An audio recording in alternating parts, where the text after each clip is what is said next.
Bien-aimé dans le Seigneur, Shalom.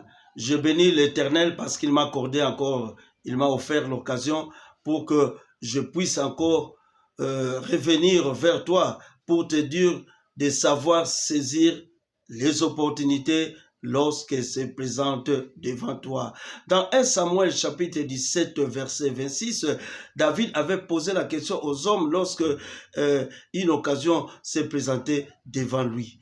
Il avait demandé: que fera-t-on à celui qui tuera ce Philistin, Goliath, l'incirconcis, qui était le champion de Gath?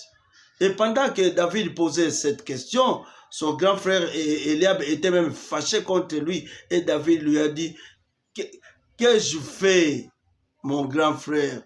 Parce que Eliab était comme un capitaine dans l'armée d'Israël. Et David, lui, il était considéré comme un outsider parce qu'il ne faisait pas partie de l'armée. Il était comme un simple civil, mais les gens ne savaient pas que dans les coulisses, dans la forêt, David avait passé de bonnes expériences avec Christ, avec Dieu.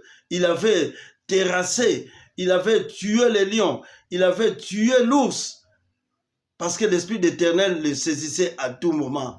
Bien-aimé dans le Seigneur, les gens ne connaissent pas tes valeurs. Les gens ne connaissent pas tes compétences. Mais toi, tu connais ce que tu vaux avec Dieu. Parce que la Bible dit: avec Dieu, nous ferons des exploits.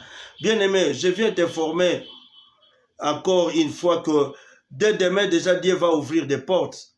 Il y a des occasions qui se présenteront devant toi. Il y a des opportunités que tu dois saisir dès demain. Donc, il faut savoir le saisir. Il ne faut pas reculer, il faut marcher avec Dieu. Parce que Dieu marche avec ceux qui marchent avec lui. Dieu agit avec ceux qui agissent. Il faut marcher avec Dieu et tu écraseras tes ennemis et tu feras des exploits. Et qu'est-ce que David a fait? Quand l'occasion s'est présentée, il s'est présenté aussi, il a avancé, il est venu, il est monté sur le champ de bataille, il a pris sa fronde, il a jeté ne fût qu'une seule pierre qui a terrassé Goliath, qui est tombé la tête, la face contre terre, en signe d'adoration, parce que devant notre Dieu, tout genou fléchira. Bien-aimé, les montagnes vont tomber, les géants vont tomber devant toi.